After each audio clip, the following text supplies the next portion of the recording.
Welcome to HB Reddit Stories. Today we will see stories of r/am I the a-hole. Am I the a-hole for how I reacted when my parents surprised my 16-year-old little sister with a new car for her birthday after she finished her cancer treatment but bought me a $25 gift card and a book for mine, which was just 2 weeks later? My sister was diagnosed with cancer last year. It has been hard on our family and even harder on her. I love my sister and I tried to be there for her as best as I could. I also did everything I could to make things easier for my parents. I took over all chores, cooked every day, cleaned the house, did laundry, took care of my younger sibling and babysat them more. Luckily she is doing really well and has recently finished her treatment, which is great, and we are all grateful. Our birthdays are 2 weeks apart and hers was 2 weeks ago. My parents bought her a new car to celebrate after everything she went through, which I understand. She does deserve it, but I was a bit surprised because I thought they didn't have any money. My dad has been unwilling to help me get a used car since last year, telling me that they do not have the money. I didn't even want him to pay for all of it. I have been saving up and just wanted them to help me with the rest, but he kept telling me that they have no money for that.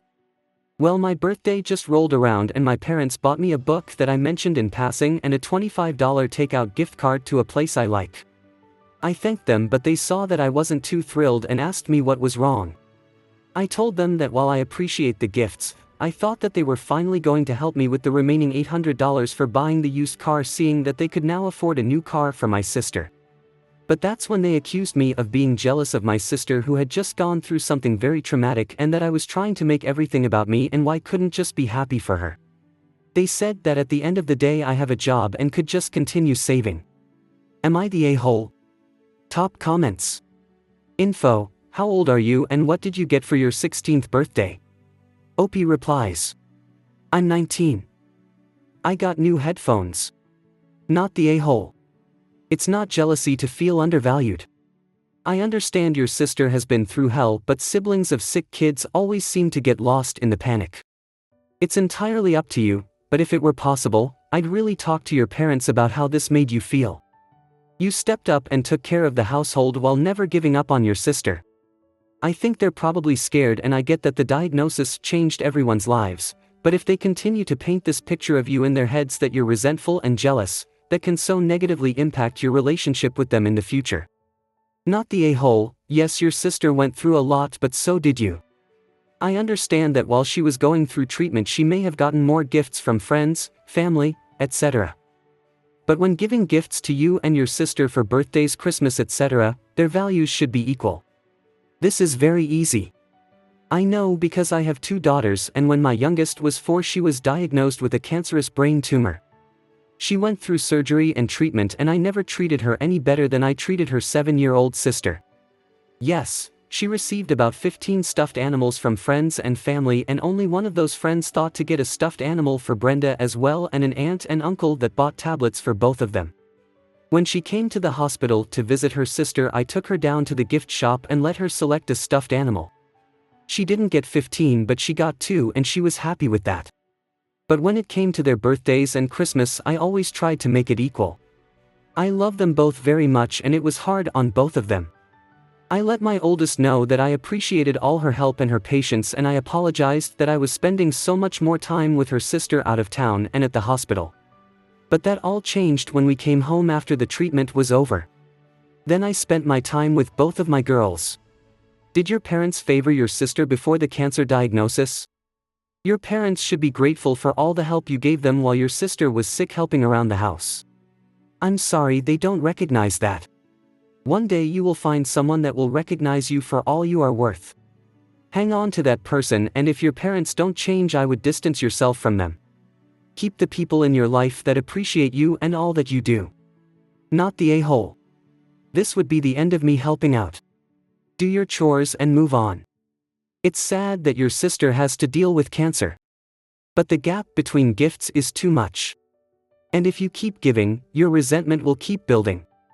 I'd get more hours at work so you can save more for that car. If you can't babysit anymore, well, too bad. You are just doing what they said, right?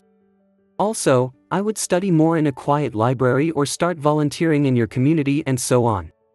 All those extra chores you have done to help out, nope. They can do them now that the treatments are over. Not the a-hole.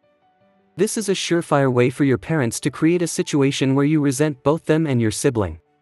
I understand wanting to do something nice for your sister after what she's been through, but the gifts are really unproportionate and I'm not sure why they thought that was a good idea. Especially if you've been carrying the weight of chores and housework for others while your sister has been sick. I think you should work more hours to save up for a car faster. And since you'll be working more, you should stop contributing as much to the household in terms of cooking, cleaning, and childcare. Next story. Am I the a-hole for ruining my own gender reveal party?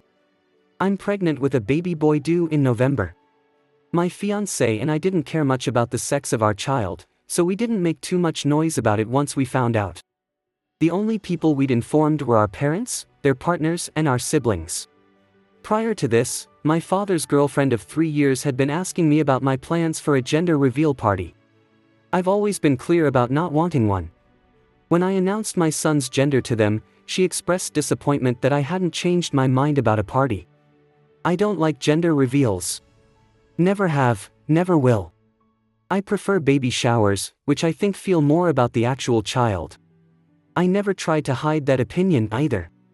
Days later, my father's girlfriend invited me over for tea at their apartment. My dad was out of town. When I got there, about a dozen people popped out of hiding to surprise me. There were pink and blue decorations everywhere, which made what was going on pretty clear. As I stood there in shock, my father's girlfriend excitedly told me they were throwing me a surprise gender reveal party.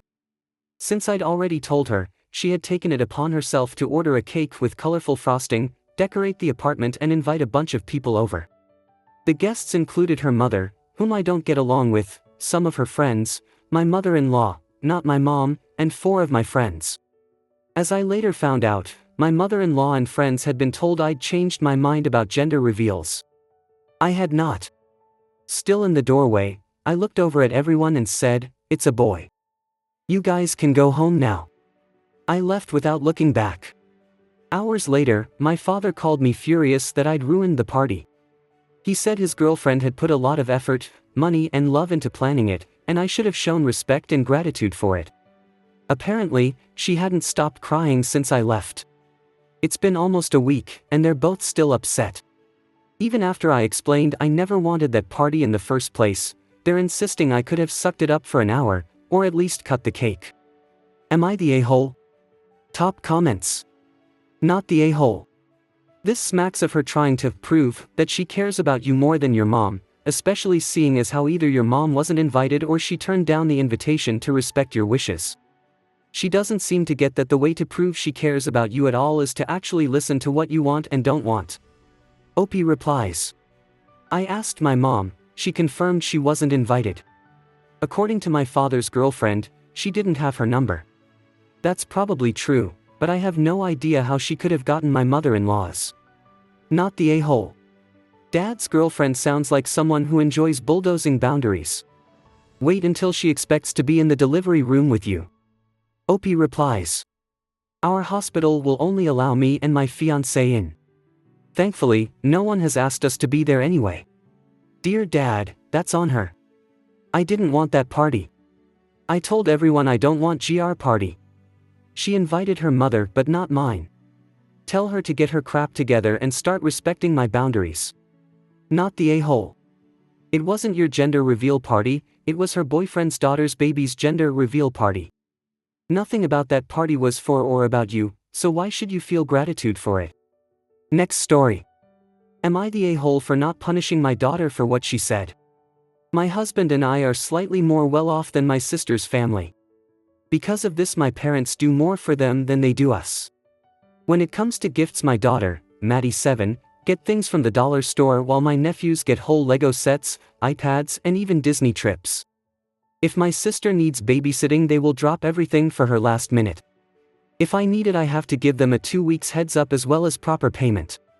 Because of this clear favoritism, my daughter doesn't have a good relationship with them. If you ask her about her grandparents, her mind automatically goes to my husband's parents because she forgets that she has 2 pairs. Earlier today we having a rare meetup with my parents. My daughter asked if she can go on the trampoline outside. My dad said no because it's for my nephews. My daughter begged but dad still said no. Maddie then stomps away and said, "This is why I like other grandma and grandpa more." My parents looked at me expectantly, but I didn't do anything. I recently got off a call with my mom saying I should have told Maddie that was wrong to say. I told her, "What do you expect? She thinks y'all hate her and y'all do nothing to dispel those thoughts." She just got quiet for a bit, then said I still shouldn't let her say something like that to family, and hung up. My husband is on my side, but he also isn't a fan of my family, so I need an outside opinion. Am I the a-hole? Edit. To make some of you feel better, we don't bring her around them often. She only sees them on holidays with the rest of our extended family. We were only visiting today to get something I was left in a will. As for babysitting, I have only asked twice in extreme emergencies and they said no. I have talked to them about this, but they say it's not favoritism, she just needs less help because we are better off. Update, just got off the phone with my uncle. Apparently Dad called him ranting about how disrespectful we are. Apparently this all stems from me going to college. Dad said since I had to be all hoity-toity and go to college, I shouldn't need his help and I should be living the easy life. He also said I'm selfish for trying to take help away from those who need it. Not sure what to think about all that. He's never brought up having a problem with that before. I'm going to discuss this with the rest of the family because with the holidays approaching I don't want to cut everybody else out to avoid them, so I'm going to ask how they feel about all this. Top comments. Not the a-hole for not punishing your daughter, but why do you force her to be around your parents when she clearly knows they favor her cousins? Why was she the one to point out the favoritism? As her parent, you should have been reprimanding your parents for their treatment of your child. Maddie deserves grandparents who appreciate her, and if she can't have that, she should at least have a mom who sticks up for her. Go low contact with your parents until they're ready to treat all their grandkids equally. Opie replies. I've spoken to them several times and the excuse is always that it's because we make more money. As for why we still see them, it's mostly for holidays and special occasions when the whole extended family is around. We only visited today to take care of some legal stuff. As more Maddie, this is the first time she said anything negative about them. Not the a-hole. Why bother bringing her with you? They don't deserve her as a granddaughter. Is it because their other grandkids are boys? Is your sister the golden child? It should not matter if you are slightly better off, they are being cruel. Opie replies. She was only with us because it was an impromptu visit to their house. My sister was never treated as a golden child and they've never mentioned gender, so other than money I don't see any other reason for their favoritism. Not the a-hole. Your daughter said something they don't like and it's a direct result of what they do. Your parents are more concerned about your daughter owing them respect, or what they consider respect, than they are about her preferring her other grandparents and feeling unloved. The favoritism of which your daughter is the victim is not acceptable and she should no longer be put in this situation. They wouldn't be allowed to see my daughter if they made such a difference between their grandchildren. This kind of injustice leaves its mark right up to adulthood and build resentment between the kids. Not the a-hole. My daughter asked if she can go on the trampoline outside. My dad said no because it's for my nephews. My daughter begged but Dad still said no. The rest of the favoritism to their other grandchildren aside, forbidding your daughter to use the trampoline makes no sense. Of course a 7-year-old isn't going to understand. She then said I still shouldn't let her say something like that to family and hung up. Perhaps she should start treating your daughter like she is family then. Next story. Am I the a-hole for letting my daughter be hungry and not ordering for her at a fast food place? My daughter is 15 and she has social anxiety. She is in counseling for it and not meds, not needed. The rule in our household is that if you want fast food when we are out, you pay for it with your own money. If you don't have McDonald's money, you aren't going there. I also don't allow eating in the car, so we stop at places to eat. We had to go out and do some errands. I told her to grab something to eat beforehand, but she said she wasn't hungry. We go on our errands and halfway through she wants to stop by Wendy's.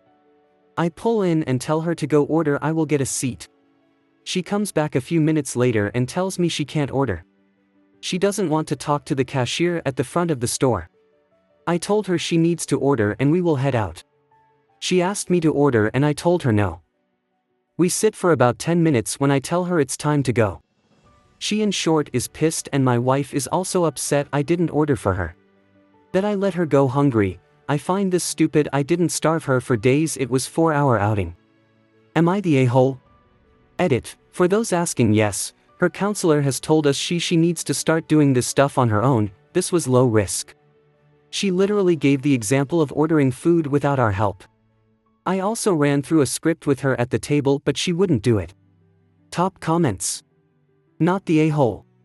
You were on the right side of helping versus enabling, and helping versus doing it for her. In the 10 minutes you sat there, did you do anything to try to help her? Not order for her, but try rehearsing a script, talking through the process, or offering to go up with her. Yes, I ran though what she needs to say. Did not offer to go up since her counselor told us she needs to start doing this on her own. Against the grain here, but NTA. According the edit and comments you left, your daughter needs to start doing minimal effort activities to help with her social anxiety, and this was an example of one such activity. In addition, you tried to prep your child beforehand by reminding her to eat and she did not. Part of raising kids in a healthy manner is teaching them the consequences of their actions in addition to preparing them for the real world. Her anxiety is manageable, but she needs to learn how to manage her on her own. You cannot hold her hand her whole life, and she will not be a functioning adult unless she learns how. That process is going to be hard, there is no two ways around it. So, it would stand to reason that the first few times she attempts to do something different than the norm she might fail, and everyone is gonna be upset at the outcome. To me, this seems like a step forward. Change is frustrating because it's not an overnight thing, it's more akin to moving the needle. Change isn't harming or hurtful, it is a stretch. You offered her options, offered to role play, and she shut that down. She's allowed to ask for your help, you're allowed to say no. You're allowed to offer help, she's allowed to say no. That's all that happened here. You and your wife need to get on board together to figure out how to handle when your daughter pushes back support she doesn't want. Work with the therapist to find tangible solutions. I see a parent who handled this reasonably. Not the a-hole. I have anxiety, a panic disorder, and BPD. My job is actually a lot of calling people, which is really unfortunate because I struggle with phone calls. That's why I have a written out script for calling people. I totally understand her fear, but the longer she waits to start managing her distress and finding ways to cope with life, the harder it will be as she gets older. Bad days are inevitable, but she really needs these skills to not struggle in adulthood. She's going to have to do her own insurance, find a rental, do her own grocery shopping, etc. one day. The more coping skills she builds before then, the better off she's going to be. What does she think is going to happen when she needs a job? She's going to have to interact with strangers and learn to be okay with it. I totally understand and can relate to her distress, but you're not doing anything that will cause her any harm. You sound like a very loving and concerned dad. I used to get mad at mine for trying to help too because I didn't register that he was trying to help, not be mean. Heck, my dad was never mean about it, but for an anxious teen even something small can feel like their world is ending. Hopefully with some more therapy and ongoing support from you, she'll develop the skills she needs and realize that everything you're gently trying to push her to do is with her best interest at. As a kid that suffered with social anxiety, to an adult who still suffers, my parents pushed me out of my comfort zone a lot like this. Low risk, low stakes talking to strangers. This ranged from my mom always giving me the credit card to pay for our grocery shopping so I only had to answer questions like, "How are you?" and "cash or card?" to coaching me through phone calls 15 minutes beforehand so I could book my own appointments. I am so grateful for them because they now let me live like a normal-ish adult. And yeah, I still rehearse my script 4 times before I go into any store, and yeah, on really bad days I still make my boyfriend ask for no pickles and mustard on my McDonald's burger. But I can function without someone holding my hand. I couldn't have done that without my parents pushing me at times where I just wanted to clam up. Anxiety is a huge pain to all, but she does at this point need to know why you went about it the way you did and know that you are her support system. Every action needs to be justified when anxiety is involved. It's awful, but it's true. Overall, not the a-hole. But still talk to her. I hope you guys liked this video. If you did, make sure like, comment, share and subscribe the channel HB Reddit Stories.